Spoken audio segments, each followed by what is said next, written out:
Well, politicians in Washington have been questioning representatives from the PGA Tour over their proposed deal with LIV Golf. And in the course of their inquiries, US senators have unearthed a non-disparagement clause in the agreement that was signed that prevents golf chiefs from criticising Saudi Arabia. The clause is not uncommon, but it would appear it was inserted into this contract on the eve of it being agreed. And there is no guarantee therein that players will not be gagged from criticising Saudi Arabia's human rights record once the merger is formalised. That is an agreement that deeply concerns the Democratic Senator Richard Blumenthal. We're going to uncover the facts about how this deal came together and what it means to the future of this iconic, cherished American institution, and how the Saudis are taking over not just a team, but the entire sport in the United States for the clear purpose of cleansing their public image. Well, with me to discuss tonight is our BBC golf correspondent Ian Carter and Michael Posner, who is the former Assistant Secretary of State for the Bureau of Democracy, Human Rights and Labour. Ian, can I start with you? Let's just take a step back for a second to the months where these two sides were at serious odds. LIV was trying to poach golfers who played on the PGA Tour.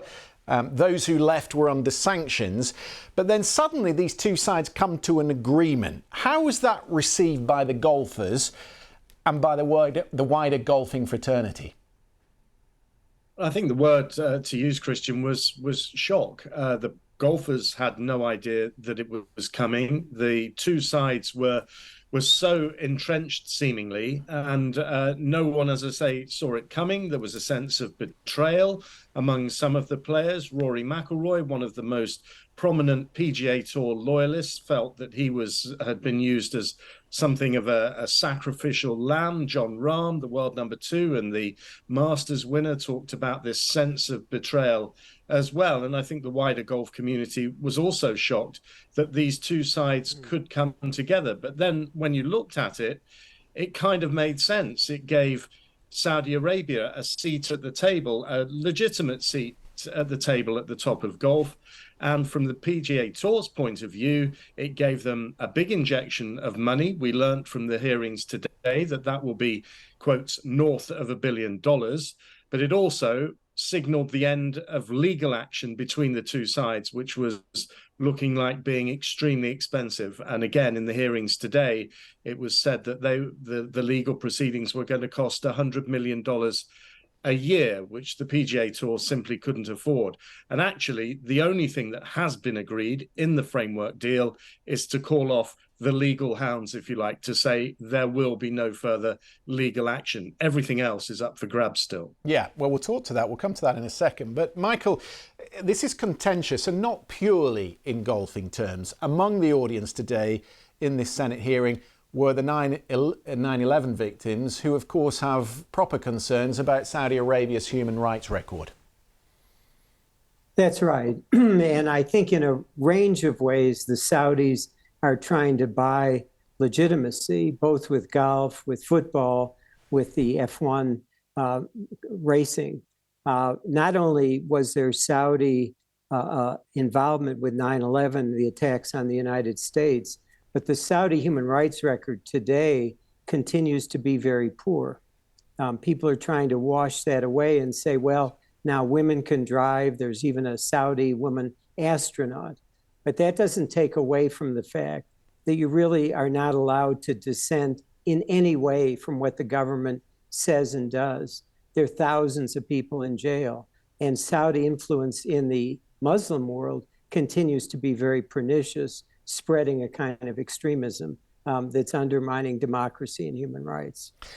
Ian, what also emerges today from the hearing is that prior to the merger being agreed, there was this draft proposal. The PGA had set out a number of conditions, and the ideas included this: a global World Golf Series team event that would end in Saudi Arabia, Greg Norman being removed from his role as the LIV Golf CEO, Tiger Woods and Rory McIlroy owning LIV teams and participating in LIV events. And this one, which is an eye-raiser, a membership to Augusta National for Yasir Al-Rumayyan, who was the governor of the Public Investment Fund in Saudi Arabia. Are any of those proposals still in play if and when the deal is formalised?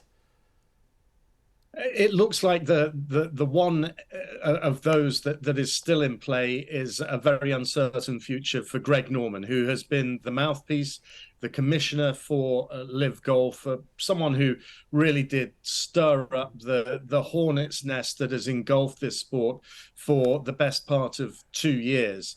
And it looks like he is going to be sidelined if this deal is done. The point was made in the hearing today that if the deal is done, LIV may well still exist, but it would come under the auspices of the PGA Tour, and therefore there'd be no need for Greg Norman's role. And it's quite clear that the PGA Tour don't want anything to do with him. He might still have an advisory capacity, but that would be it. He wouldn't have the prominent role that he has enjoyed for, as I say, the past couple of years.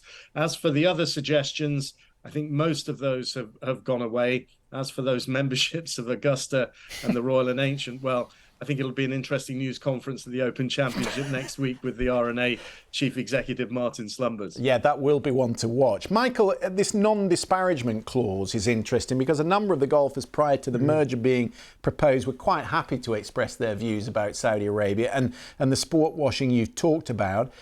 Are you concerned that that might still be in the proposal? I am, and I think it's a non-starter. You can't expect professional athletes of any stripe to be mute on things they care about. And I imagine that if there is a non-disparagement clause in the agreement, it'll be challenged immediately, and there'll be a number of the golfers who want to speak their mind about what they see as excesses by the Saudi government. I don't think that can last. Interesting detail that has come out of this hearing at the Senate today in Washington. Ian Carter, Michael Posner, thank you very much for your time this evening.